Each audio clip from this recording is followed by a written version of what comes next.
Bonjour et merci de nous rejoindre pour ce point trimestriel sur Sextant Grand Large. Sextant Grand Large est un fonds flexible et diversifié. Flexible parce qu'il peut acheter des actions dans une fourchette comprise entre 25 et 75% en fonction de la valorisation long terme des marchés. Et bien diversifié puisqu'il peut intervenir sur toutes les zones géographiques et sur toutes les tailles de capitalisation. Sa gestion consiste tout simplement à adapter son exposition action en fonction des conditions de marché. En clair, il sera peu investi lorsque les marchés seront chers et très investi lorsqu'ils seront bon marché. Et ça marche puisque, comme vous le voyez, depuis sa création, il affiche une performance annualisée qui est très satisfaisante. Et comme vous le voyez aussi, la collecte suit, les chiffres sont là, malgré un contexte qui, lui, reste très compliqué pour les actions, et on en parle tout de suite avec Louis Darvieux. Louis, bonjour. Bonjour Bogdan. Vous allez bien? Très bien. Écoutez, vous aurez l'occasion de me parler très largement de ce fonds, mais auparavant, ce que je vous propose, c'est un petit retour sur le trimestre écoulé. Sextant Grand Large réalise un bon parcours depuis le début de l'année dans un contexte qui reste compliqué pour les marchés actions. Le fonds est en hausse de 7,4% à fin septembre, alors que dans le même temps, son indice de référence composé pour moitié du CAC 40 et pour moitié de l'indice Eonia est négatif. Même constat comparé à l'indice CAC 40 sur la même période. Sextant Grand Large est en bleu et vous voyez qu'il encaisse bien les chocs sur la période écoulée, notamment le choc du Brexit. Passons maintenant au troisième trimestre. Là encore, le fonds affiche une hausse de 4,04% contre seulement 2,6% sur son indice de référence. Comparé à l'indice CAC 40, l'écart reste également très significatif, comme vous pouvez le constater sur ce graphique. Très bien. Alors, lui, on l'a vu, hein, la performance est bonne. Je voudrais juste savoir quels ont été les contributeurs de cette performance.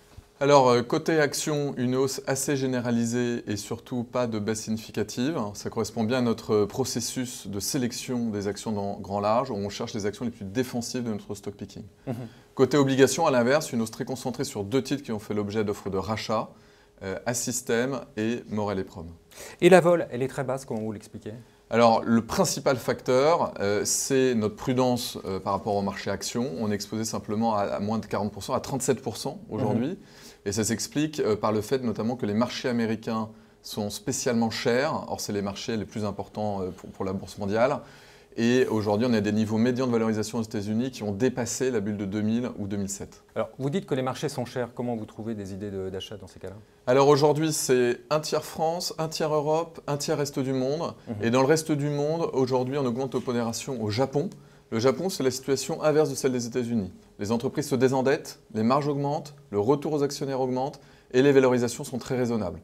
Donc j'en reviens, on avait passé 15 jours avec un collègue, on avait rencontré plus de 40 sociétés. Vous étiez au Japon, hein? On était donc au Japon et donc on a de nouvelles idées pour Sextant Grand Large. Aujourd'hui, les actions japonaises représentent près de 15% de la poche action de Sextant Grand Large. Alors justement, l'exposition action aujourd'hui, elle est de quel ordre? Elle est d'environ 37% en net. Donc vous avez 37% d'actions. En obligations, vous êtes pas mal. Je sais que les obligations ont largement contribué à la performance, vous l'avez dit tout à l'heure. And so what maintenant? Alors, sur les obligations, effectivement, la pondération a augmenté ces dernières années avec un travail systématique de l'équipe. Toujours en évitant les biais macroéconomiques, en étant très opportuniste et en évitant le risque de taux en particulier. Donc si on revient sur les deux obligations qui ont contribué ce trimestre, c'est une bonne illustration. Assystem et Morel et Prom, deux entreprises qu'on connaît bien, des obligations moyen terme, des entreprises où on avait été actionnaire dans le passé. Et dans un cas Assystem, aucun risque de faillite puisque la société est en trésorerie nette et quand même 5% de rendement avec une option de conversion, donc un très fort upside.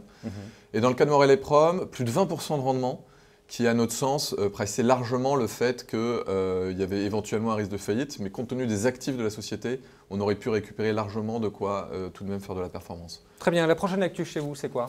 Alors la prochaine actu, c'est notre grande réunion annuelle de présentation de l'équipe et des fonds, le 13 octobre à 18 h au 103 rue de Grenelle. On aura l'occasion notamment de présenter Jacques Sudre, notre nouvelle recrue pour renforcer notre expertise obligataire.